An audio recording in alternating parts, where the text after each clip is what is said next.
Ini adalah naqshu arami. الرسوم على بنات الهواء من تعرفت الجمركية التدمرية قرن الثاني الميلادي. قرن الثاني miladi bermakna kurun yang kedua miladi, Masihi. Ini dah Masihi, dah lepas 100 tahun ni. 100 tahun selepas Nabi Isa. Selepas Nabi Isa tiada dah 100 tahun. Ya, dia kurun yang kedua, kurun kedua. Maknanya kurun kedua lebih kurang 200 lah lebih kurang. Jadi ini adalah tulisan Aramaik. Aramaik ini Tadmur. Tadmur ini sekarang dikenali sebagai Palmyra. Palmyra kan dah rosak dah disebabkan ISIS dengan Taliban. ISIS lah yang buat merosakkan tu kan. Bangunan dia dah hancur dah. Ya, itu bangunan bersejarah itu. Kenapa Palmyra itu penting? Sebab dia membuktikan bahawasanya kerajaan Palmyra membuktikan Raja Arab itu hebat. Kerana di situlah adanya seorang ratu bernama Ratu Zenobia yang mempunyai kemampuan bercakap dalam berbagai bahasa, antaranya Greek, Aramaik, Arab dan sebagainya. Dan bijak, dia telah mereka syair, tulis syair. Sehingga kan kalau dalam syarah Ibn Aqil tu, kalau dia kata syair, katabahula Zabak itu bermakna Zenobia lah. Tapi akhirnya telah ditawan oleh Raja Aurelius daripada Rom. Kemudian ditawan raja ni, Zenobia ni ke kota Rom pada ketika itu. Dan jatuhlah maruah bangsa Arab. Apa yang jelas di sini, inilah tulisan mereka. Tulisan ni kenapa pula, kalau soalan dia kenapa pula tak ada macam tulisan Arab sekarang, Jimba sekarang ni kan. Tengok ni, kalau tengok tulisan ni, dia telah simbol-simbol ini mempunyai maksud. Yang ni kalau macam ni maksudnya alif, ni sin, ni lam, ni kaf. Sudah ada. Tapi kenapa tak serupa dengan simbol hari ni? Ini kerana pada waktu itu begitulah cara masyarakatnya berfikir. Cara masyarakatnya berfikir sakafah. Kerana simbol ini membuktikan sakafah. Membuktikan anutan agama. Membuktikan kerajaan pada ketika itu, membuktikan ekonomi yang wujud pada ketika itu dan siapa kingdomnya. Ya, inilah tulisan Aramaik pada kurun yang ke-2 miladi. Okey, next gambar. Okey. Ini yang Ustazah nak terang ni. Inilah tulisan Kanaan. Tulisan awal orang-orang Palestin.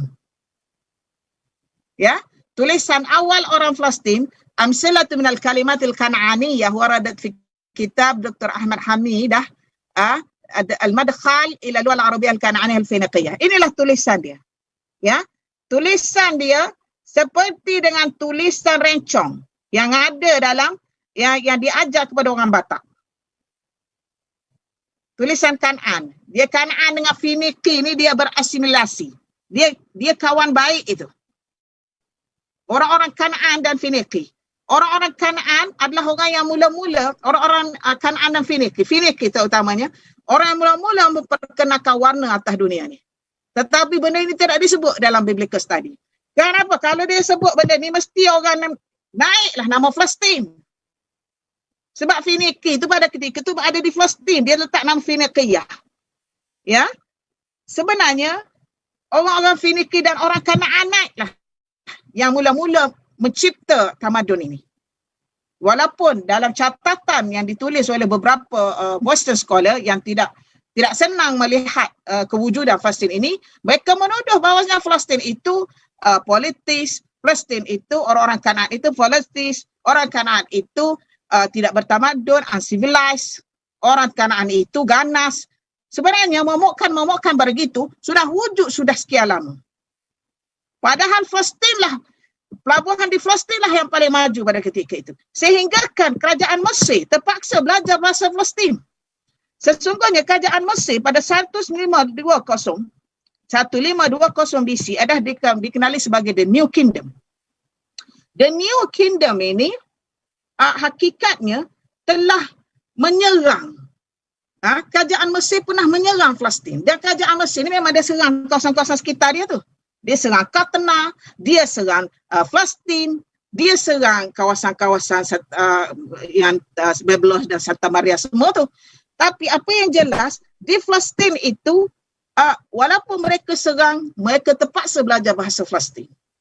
Bahasa Palestin mengikut yang disebut oleh Profesor B. Radford dalam bukunya, Kanaan, Israel and Palestine.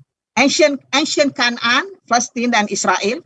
Dia ada sebut bahawasanya kerajaan Mesir, askar-askar Mesir terpaksa belajar bahasa Kanaan itu.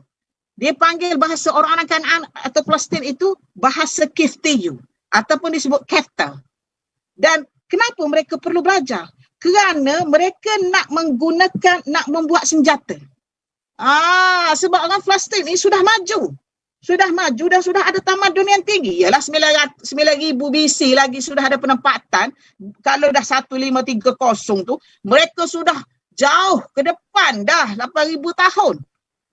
Kalaulah Ariha itu 8,000 BC sudah ada kota Ariha itu, memang mereka sungguh maju. Sebab tu banyak bahasa-bahasa West Semitic, bahasa Kananat dan Phoenician ini digunakan pakai oleh orang-orang Greek.